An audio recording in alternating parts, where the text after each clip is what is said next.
సంక్రాంతి పండగ అంటే ఒక మాటలో చెప్పాలంటే సంక్రాంతి పండగ అనేది ఒక చాలా కలయికలు ఉంటుంది అందులో. మంచి, చెడు, బాధ, భయం, ఆలోచన, ఆవేదన, ఆవేశం, ఆక్రోశం ఇవన్నీ కలిస్తే సంక్రాంతి పండగ. సంక్రాంతి పండగ మనం 3 రోజులు జరుపుకుంటాం.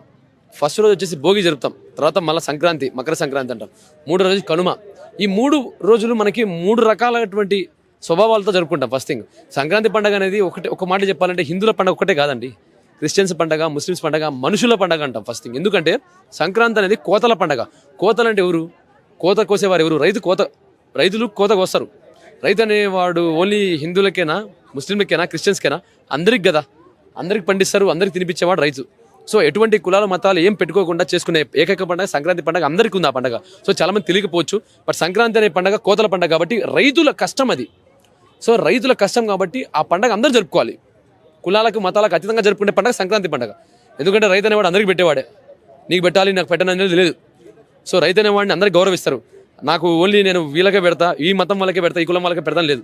సో సంక్రాంతి పండుగ అందరి పండుగ కాబట్టి అందులో ముఖ్యమైన చాలా ఉంటాయి. భోగి పండుగ రోజు చూస్తారా, ఆ రోజు మీ భోగ భాగ్యాలు బాగుండాలని చెప్పేసి మన దగ్గర ఉన్నటువంటి శనిద్రం అదే మనం దరిద్రం అంటాం కదా, అలాంటివన్నీ వద్దు మనకి ఇంతటితో వదిలేయాలని చెప్పేసి అన్నప్పుడు అక్కడ మనది ఏదైతే ఇంట్లో ఉంటుందో అవన్నీ తీసుకొచ్చి కాల్చేయడం, వాటిలో భోగి పళ్ళు పోయడం.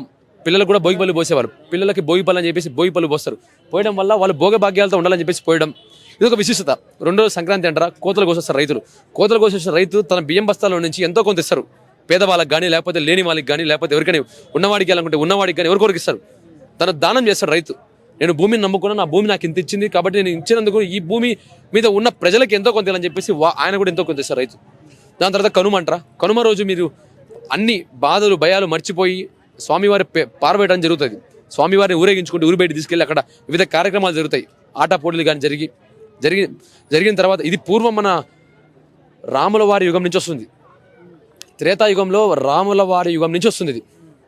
సో త్రేతాయుగం నుంచి వస్తుంది కాబట్టి పారవేట అనేది చాలా ఇంపార్టెంట్ 3వ రోజు. అది అయిపోయిన తర్వాత మళ్ళీ మన వాళ్ళు అన్నీ మర్చిపోవడానికి పిల్లలు అందరూ కలిసి కూర్చొని మందు చిందు వేసుకొని, అదే మందు అంటాం కదా, ఒక పక్క చికెన్ ముక్క, ఒక పక్క లిక్కర్ చుక్క అని చెప్పేసి ఇవన్నీ తీసుకొని వాళ్ళు బాధలు మర్చిపోయి సంతోషంగా గడుపుతారు. ఈ 3 రోజులు ఎలా ఉంటుందంటే మళ్ళీ ఇంటికి నుంచి మళ్ళీ ఆఫీస్ కానీ లేకపోతే ఎక్కడికైనా పట్టణాలకు కానీ వెళ్ళే వాళ్ళకి చాలా బాధతో వస్తారు మళ్ళీ రిటర్న్. ఎందుకంటే పండగ అయిపోయిందని చెప్పేసి. సో అంత ఎమోషనల్ అన్నమాట సంక్రాంతి అంటే. అందరికీ ఎమోషనల్ పండగ. సో ఇలాంటి సంక్రాంతి పండుగల్లో చాలా సినిమాలు కూడా వస్తుంటాయి ఫ్యామిలీ ఆడియన్స్ని కనెక్ట్ చేయడం కోసమే. ఎప్పటి నుంచో స్క్రిప్ట్లు రాసుకొని మరి వస్తారు, సంక్రాంతికి ఈ సినిమా రిలీజ్ చేయాలా ఫ్యామిలీ ఆడియన్స్ చెప్పేసి. సో ఈసారి చాలా సినిమాలు వస్తున్నాయి. రాజాసాబ్ కానీ, మన నవీన్ పోలిశెట్టి కానీ, శివశంకర్ వరప్రసాద్ కానీ, రవితేజ్ అన్న కానీ, మళ్ళీ శర్వానంద్ కానీ. నాకు తెలిసి సంక్రాంతి విన్నర్ వచ్చేసి రాజాసాబ్ హిట్ కొట్టబోతుంది. సినిమా రికార్డులు కొల్లగొట్టబోతుంది. సంక్రాంతికి ఖచ్చితంగా సంక్రాంతి విన్నర్ మన రాజాసాబ్ సంక్రాంతికి విన్నర్. సో అది ఎందుకంటే చాలామంది అంటున్నారు ఫ్యామిలీ ఆడియన్సెస్ ఆ సినిమాలు చూడని చెప్పేసి. సంక్రాంతి అనేది ఒక ఫ్యామిలీ పండగ. ఫ్యామిలీ అందరూ కలిసి వెళ్తే ఆ సినిమా ఫ్యామిలీ సినిమా అయిపోద్ది. ఫ్యామిలీ సినిమా అవ్వదు. ఫ్యామిలీ అందరూ కలిసి వెళ్ళే ప్రతి సినిమా ఫ్యామిలీ సినిమా అయిపోద్ది. సో ఇందులో ఫ్యామిలీ ఆడియన్స్కి నచ్చిన సినిమా అలాంటిది ఏమి ఉండదు. ఆడియన్స్కి నచ్చింది అదే ఫ్యామిలీ సినిమా అయిపోద్ది. సో ఆ రకంగా ఉంటుంది. సో మిగతా సినిమాలు హిట్ కావని కాదు, మిగతా సినిమా కూడా మంచి ప్లాన్తో వస్తున్నాయి. సో కానీ రాజాసాబ్ మాత్రం అందరికంటే బాగుండబోతుంది. So Rajasaab is the Sankranti winner.